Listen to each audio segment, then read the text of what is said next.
बात है।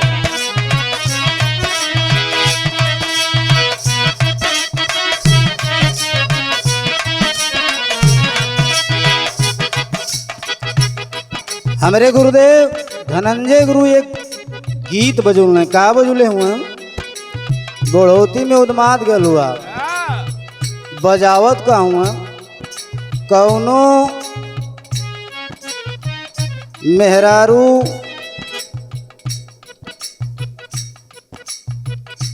तो मेहरारू 18 साल के बाद होनी 18 साल के नीचे का कौनो लड़की बताओ थे का अंग अंग मद मातल दैया खिल के भइल कचना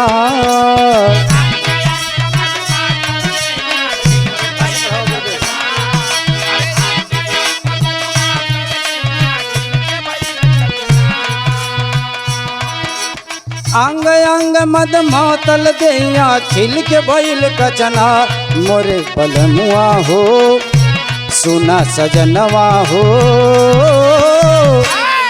अरे कबले करैबा इंतजार कबले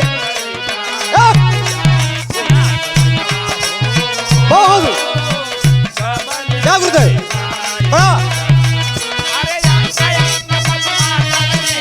खिल के भइल कचनार खिल के भइल कचनार मोरे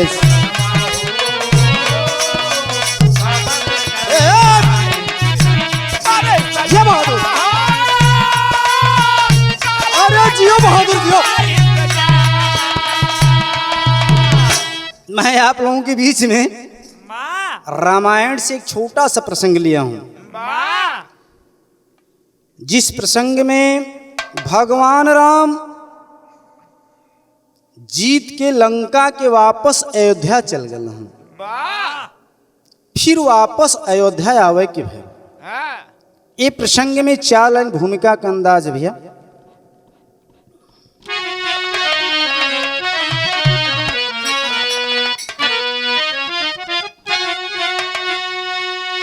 तो व्योम विपिका में उद्घोष करके सदा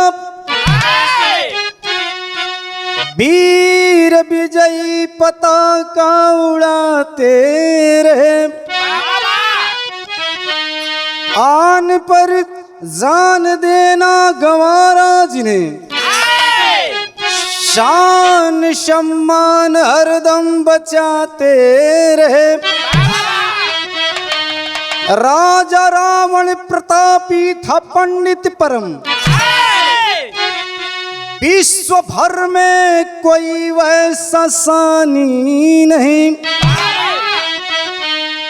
जिंदगानी जवानी वृथा बाहुबल जब जमाने में रह जाए पानी नहीं।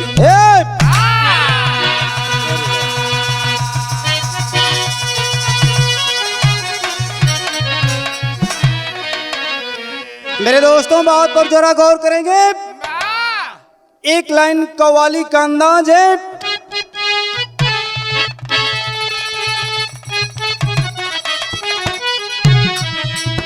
और लिखने वालों कि मरता है तो और फिर क्या डरना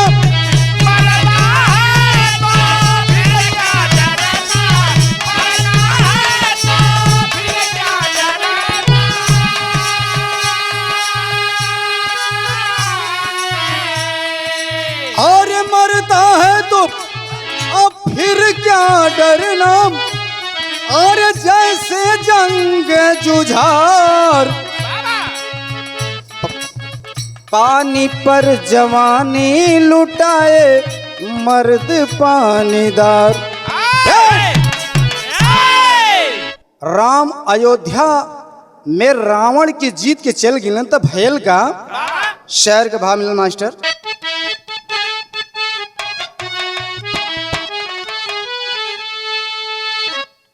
अरे जब जन्म लिया धरती पर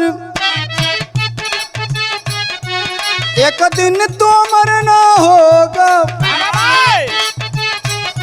संसार सीत को गाए, कुछ कारज करना होगा। रावण का भाई योद्धा था कुंभकर्ण बलशाली, जब पत्नी हुई गर्भवती, दिल में छाई खुशहाली, पर मूल नक्षत्र में जन्मा, बेटा समय पर सुंदर, उस बालक को ले फेंके चादंड भवन के अंदर, पड़ गया नाम मुल्कासुर। ब्रह्मा के किया पूजा, तब प्रकट हुए चतुरासन, जो इच्छा हो वर मांगो, जो इच्छा हो वर मांगो, बेटा मैं करूंगा पालन। तब मुल्कासुर वर मांगा, भक्ति में बिना विचार,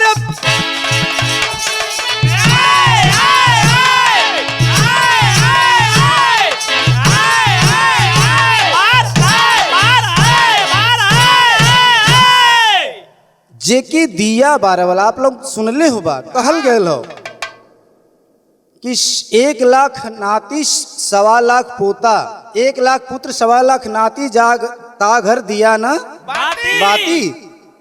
हाँ, जो लंका में क्यों दिया जलावला ना हो, लेकिन कुंभकर्ण के औरत के पीठ से एक बच्चा पैदा भैल हो, ओके युद्ध से पहले, राम और रावण से युद्ध से पहले, जब ई युद्ध से पहले वो लड़का पैदा भैल हो, ओके रावण विद्वान था, पंडित आप लोग जानते हैं, ओके ले जाए के बाहर फेंक देना, क्योंकि वो मूल नक्षत्र में जन्मा था। ओके ले जाए के लोग बाहर फेंक देना, तब फेंकने के बाद वो लड़कवा जैसे एक खड़हर घर में, जैसे खड़हर घर होला, जेकर न थुन्नी न थान कुछ होला भैया, टूटल मड़ई हो, कहीं गढ़ई हो, वही में फेंक देना को। एक बेहया लटकल मधुमक्खी खोता लगुले रहे, वो मधुमक्खिया का रसवा वो लइकवा के मुंह में टप टप टप टप चुअत। लइकवा धीरे धीरे होनहार हो गल। बाहरे प्रभु जाको राखो साइया, न मार सके न को, बाल न बांका कर सके सो जग बैरी। आज बचवा 14 साल के भैल हो, 14 साल के भैल हो, आ जाए के बजरंग बली के नाम लेके, जौन के बजरंग बली विरोधी हुआ, और नहीं का नाम ले ले हो, पहलवानी बदे नाम लेवल जाना भैया बजरंग बली के, वो नहीं का नाम लेके जाए के ब्रह्मा जी के पूजा के लिए। जब ब्रह्मा जी के पूजा कैलस, ब्रह्मा जी प्रकट भइले, तब ब्रह्मा जी प्रकट भइले, कलश कि हमके वरदान दा। कहल का वरदान ची? कहल अमृत के वरदान।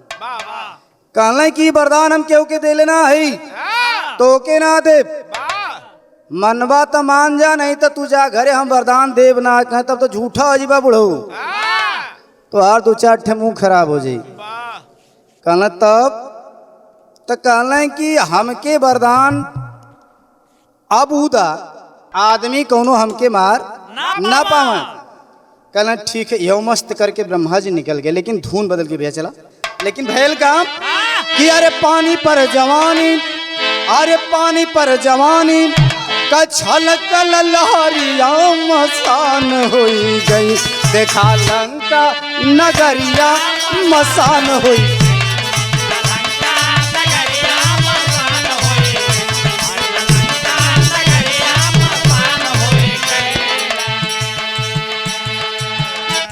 गुफा में राम कथा कहे संत ज्ञानी, भेदी विभीषण कराया कुल कहानी।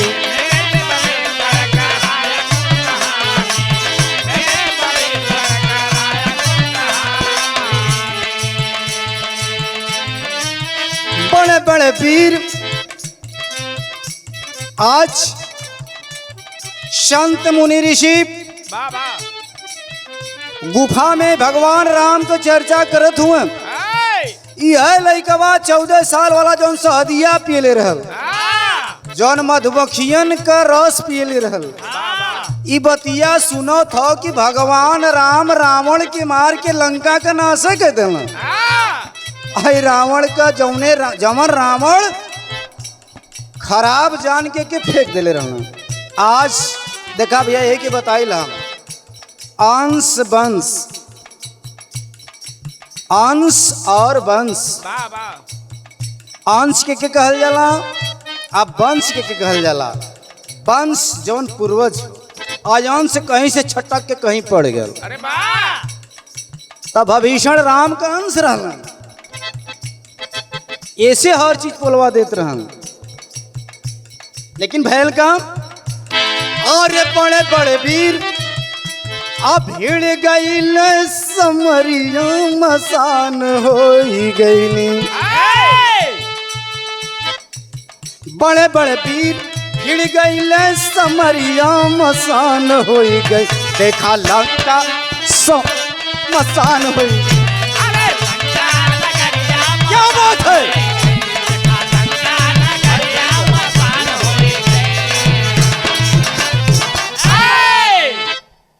ए बाबू ई बतिया पंडित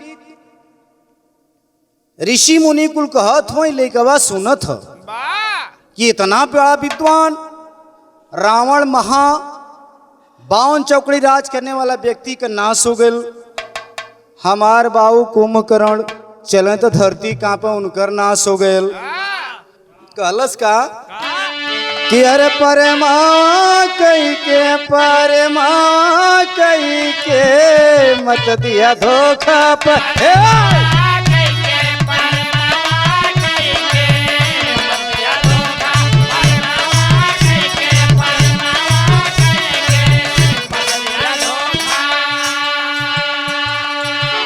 देखा जब हम बिरहा गावत रही तामरेक से मास्टर ने सामू मास्टर चाहनिया का शुरू कैली, उन्हीं से लास्ट भी करब उन्हीं से ले रहबे करना भैया। जब कहीं प्रेमवा के तो हुए तो तनी से सांवर आप चिड़ जाना कहना अरे हम प्रेम लायक है हो, लेकिन बड़ा दिलदार हूँ भैया। कहना कि सुरेश तो के जीवन में ना छोड़ा तब प्रेमवा हमसे उनकर हो, नहीं भैया उनसे हमसे हो। आय हाय मलकिन का प्रेम प्रेम हो रहा हो बाबू। लेकिन भैल का परमा कई के मत दिया धोखा।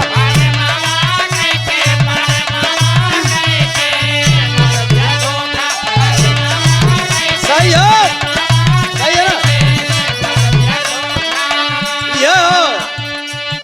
लेकिन भैल का जब बतिया मुल्का सुर सुनले हो, लड़कवा का नाम मुल्का सुर पड़ल, सुनले हो तो कहले क्या रे हमरे बाऊ मारल गई ना, हमार दादा मारल गई ना, हमार पूरा परिवार मारल गयल, हमार साला चचा कमीना दुगलो मरवा देलक। आज ओके काटब, आज ओके काटब। तैयार भलवत भैल का दुलर हुआ कुंभा कारण वाला तानी।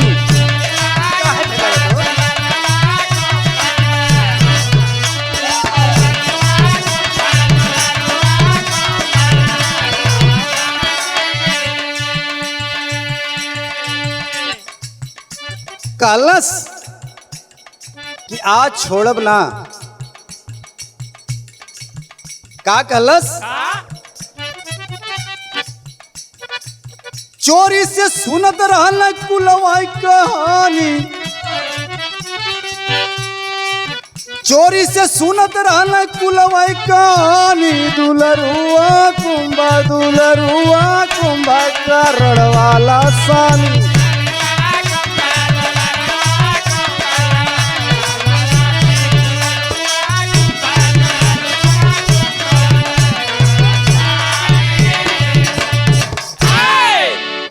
चाय के भविष्य के सामने ललकार दिया, कलश की आए मैं तुझे नहीं छोड़ूंगा, जाकर कह दो राम से मैं आने वाला हूं, मैं अयोध्या नगरी को हिलाकर रख दूंगा, भविष्य छोड़ दो लंका नगरी को।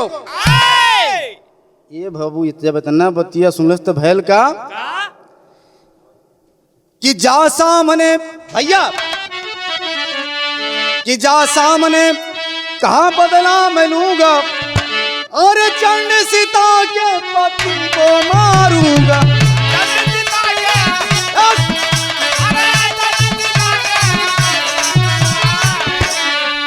और भेद विभीषण के और भेद विभीषण कहो एक कुर्बानी, दुलरुआ तुम्बा करण वाला सान।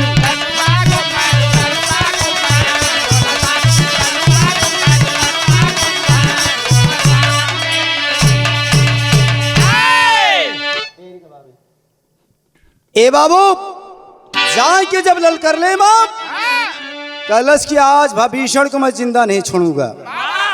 ये बाबू जब भैल का टेरी का भाव भैया चला,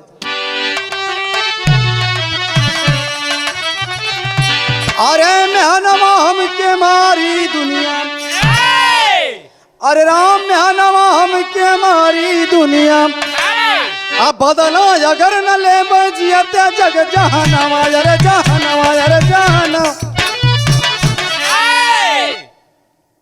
ये बाबू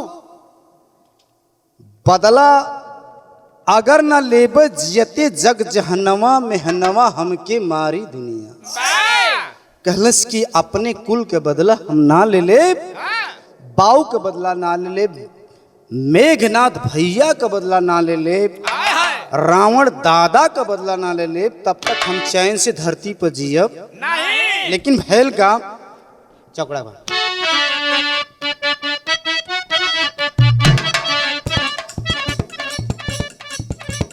गरज उठा मुल्कासुर, तब मति बंद बुदला चार हुई,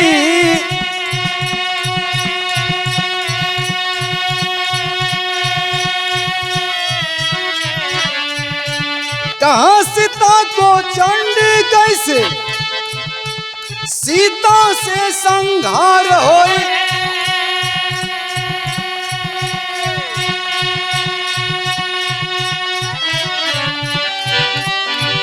और ले कटक लंका पहुंचा मुल्कासुर की जयकार हुई।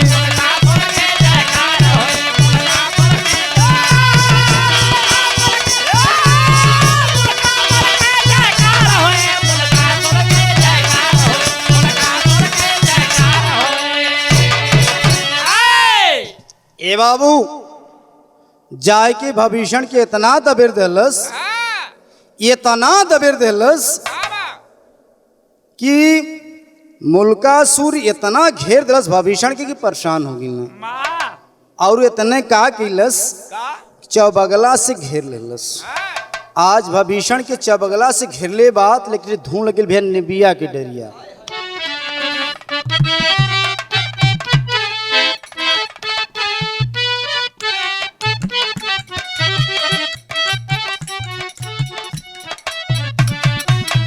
धुन आप लोग जानत हुआ, लेकिन भाव में आवाम कि घेरा में घेराई गईले, और लंका सिंहासना ओ भावना छोड़ी के नाम, आ भागल भीषण ले जनवा ओ भावना छोड़ी के नाम, कि घेरा में घेराई गई लंका सिंहासनवा हो भवनवा छोड़ के ना, भागल भीषण ले जनवा हो भवनवा छोड़ के।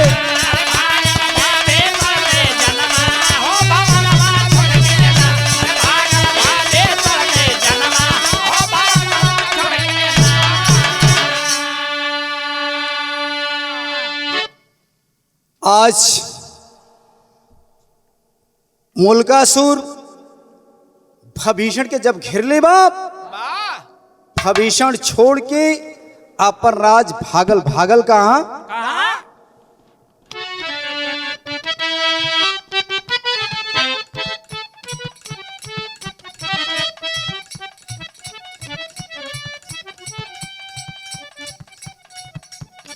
कि अयोध्या में जाके बोलब और राम के समनवा हो भवनवा छोड़ के, हो भवनवा छोड़ के नाम, गाढ़े में पारल पारनवा हो भवनवा छोड़ के नाम।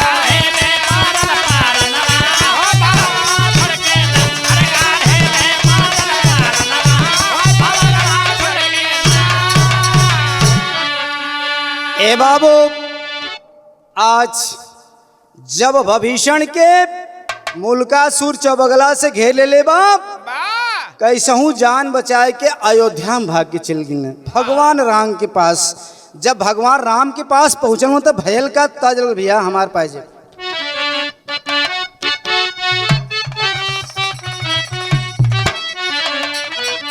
देखा, एक धुन बड़ी पुरान धुन है, तमाम गवैया गावला नया पुरान, जैसे हमू नए पुरान में है, नयो है पुरानो है, दोनों है, मिक्स है। देखा गुरुदेव भी करीब करीब हम वही तरह लेकिन धुन एके पहले राम उदय गुरु जी गावा लोग कैसे गावा कि अरे हमार पाए से बरा जाई रंग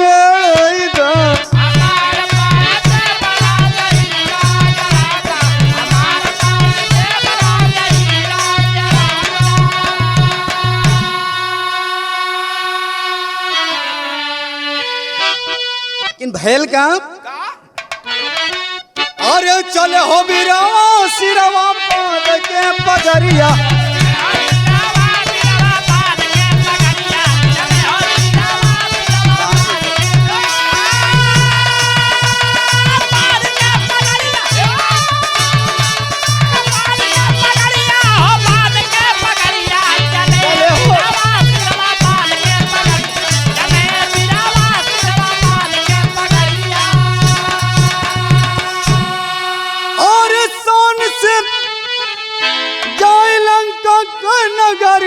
चले हो बिरवा सिरवा बांध के पगरिया,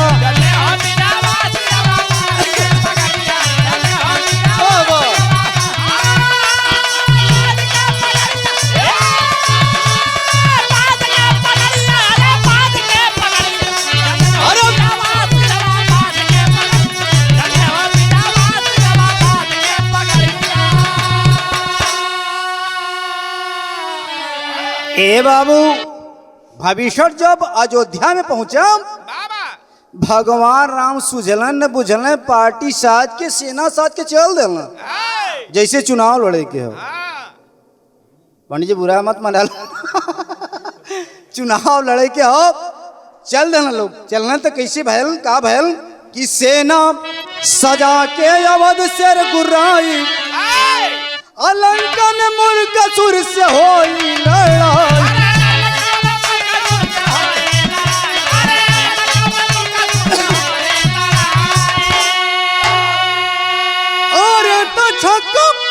छोड़ा दिया और पर बोल करियो चला रबिनवा सिरवा सनद के सगरी,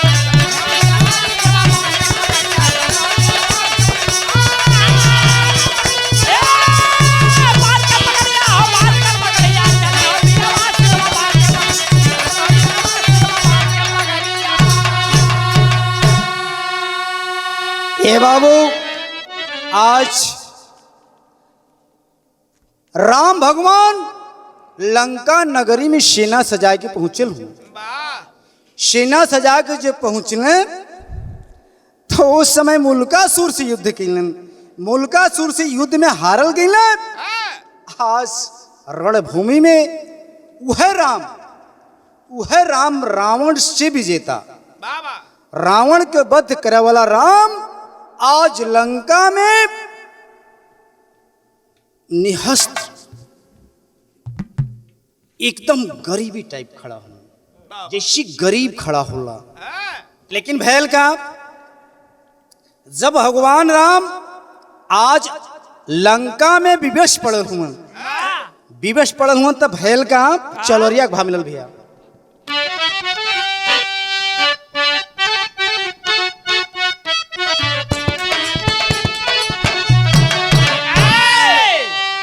देखा केहू गावाला कैसहू केहू नेहूर के, केहू खड़ा होके, केहू ललकार के, केहू झुकाए के, केहू तैयारी में चलत भैया। तो सर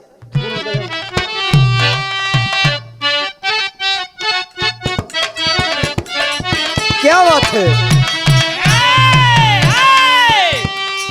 बारी उम्र कमर लचकनिया, बारी उम्र कमर लचकनिया, गोरिया की चहली उर के पनिया, गोरी के झूलन झूलनिया ना।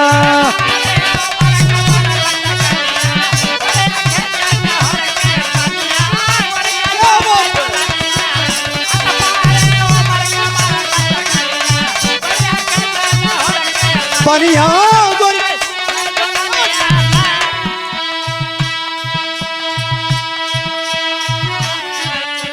लगा गुरुदेव। लेकिन भयल का पाए पार न रघुबर कहीं के, पाए पार न रघुबर कहीं के, खुद लड़ाई यारे मुदैया ना सकलस कमैया ना।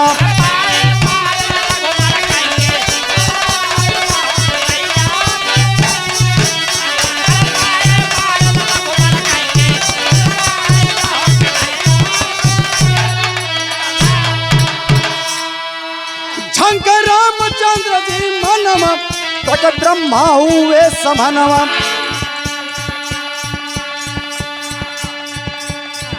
त जनवा चंडी रूप धई मारी, जनवा चंडी रूप धई मारी, सीता माई आहो मुदैया नास कैलस कमैया ना।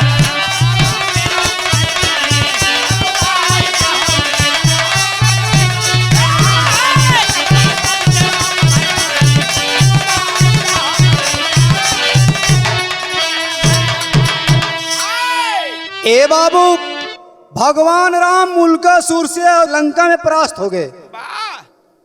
जब परास्त हो गई ने, परास्त होके धनुष बाण धरती पर रख के मुंह लटका के बैठी, ब्रह्मा का आवाहन कहले कि हे प्रभु, कवन चूक हमसे हो गई कि लंका का विजेता आज लंका में हारत थी। कहले तब ब्रह्मा जी प्रकट हुए।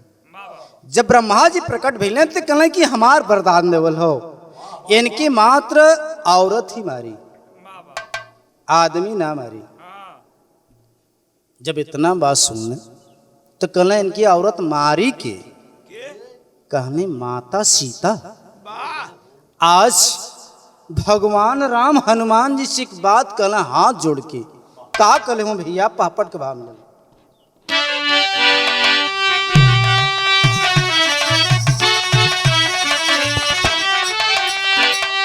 कि अरे हनुमान से कर राम जी करिया डरिया लागले, हमना जी तब लंका के लड़ैया डरिया लागले।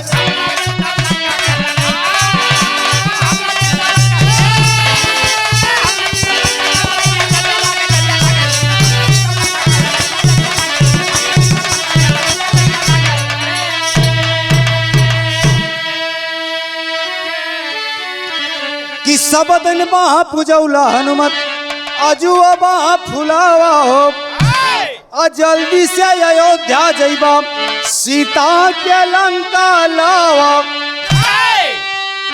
अरे पाँव के आगे चले कपी बल करिया डरिया लागले, कहे बात सीता से उतरी पगरिया डरिया लागले।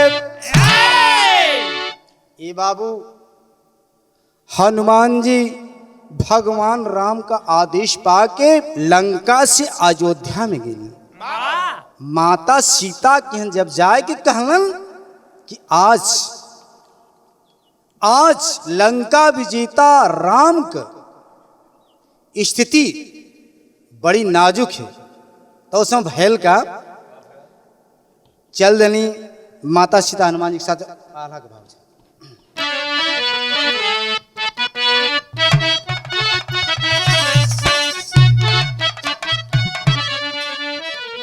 कि नारी के जिंदगी में और सम्मान बास नूरवा भैया,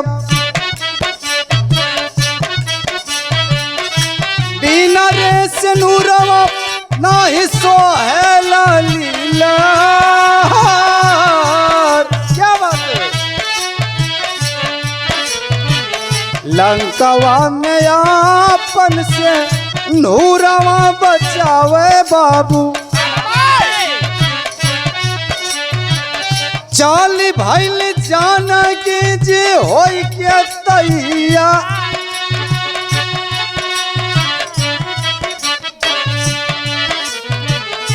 उस पक विमान हानु मान जी उड़वल बाबू, झाट पहुँचाए दिए लंका दरम्या।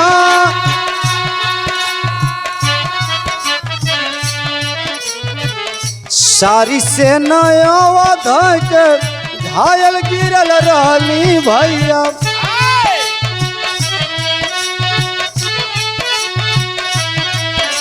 ए बाबू,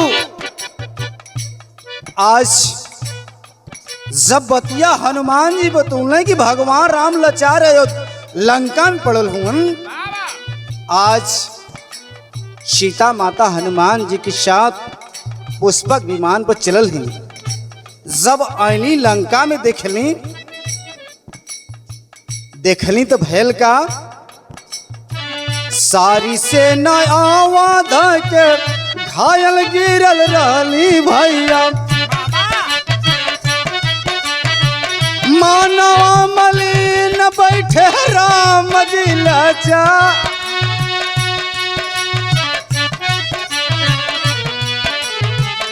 देखता हालतिया सीता के क्रोध अइले बाबू।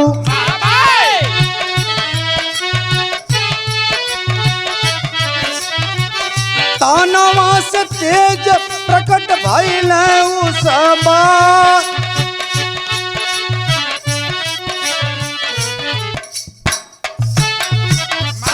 ए बाबू, जब सीता जी के लेके राम लंका नगरी में अइले, देखली कि भगवान राम लाचार पड़ल हूँ, लक्ष्मण लाचार पड़ल हूँ, भरत लाचार पड़ल हूँ। हनुमान जी के को बुद्धि काम ना किले बाप, एकदम क्रोध में अंगार। लेकिन भैल का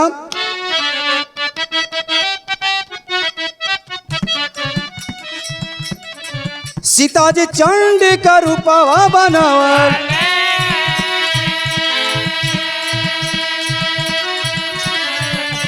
हाथवा में लेनी तू तलवारिया उठा।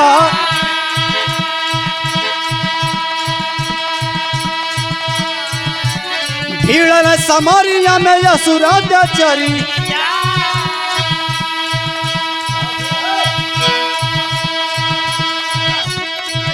अरे भीड़न समरिया में असुरात्याचारी।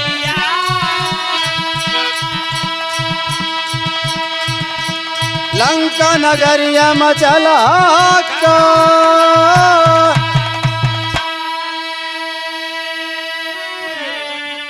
ए बाबू, माता सीता जब भगवान राम को चेहरा दिख नहीं, समर भूमि में लाचार पड़े हुए हैं। देवर लक्ष्मण और भरत लाचार समर भूमि में पड़े हुए हैं। एकदम शुद्ध बुद्ध खो के चंडी का रूप बना के हाथ में तलवार लेके आज मुल्कासुर से युद्ध करे तैयार हो गई। युद्ध कर दिन भैल का खड़ी के भाव मिल गया। किरण चंडी जोगिन आपन देखावली जलवा, और वो तो कोट के पहिना महारानिया रे मुड़ी के मला।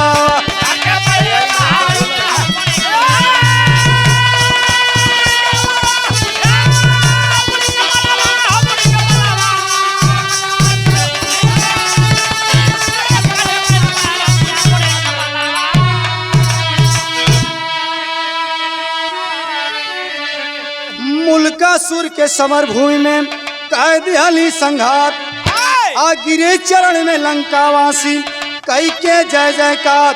और वो तो प्यार से बरसे लागल पनिया रे मुड़ी का माला।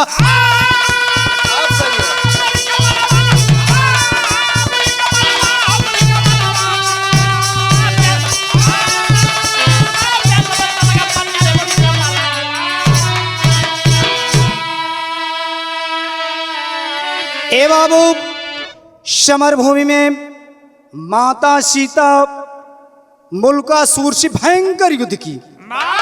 ए बाबू, भयंकर युद्ध का परिणाम का निकलल, मुल्कासुर का जब दिमाग खुलल तो कथोरी तो मेहरारू लड़त थे। पहले तर जनलस की रामाय लड़त हूँ, अखिया मूत के लड़त रहल। अरे वाह, जब ओकर सारा अस्त्र शस्त्र निरस्त हो गए, जब नजर खोलने बाद कथोरी तो मेहरारू ये तो हमार काल सामने बा। लेकिन भैल का भैया, माता सीता गर्दन काट के जब धरती पर की प्रलय के रूप में लेटा दिली तो भैल का कि भाभीषण को निडर राज देकर सीता रानी आराम के साथ सेना सहित अली अवध राजधानी। आर्यात ज्ञानी का गैला कहानिया मुड़ी कमाला।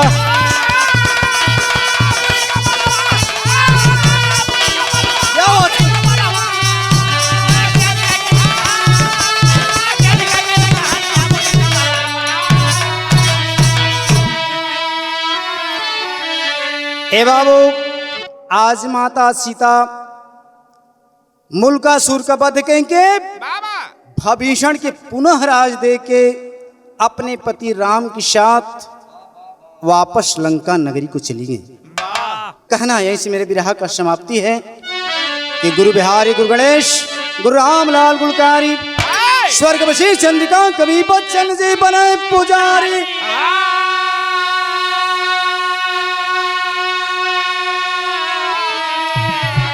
अरे म्यानवा हम के मारी दुनिया, अब म्यानवा हम के मारी दुनिया, सुरेश रामा कभी का निकलल नया तरना। म्यानवा हम के मारी दुनिया।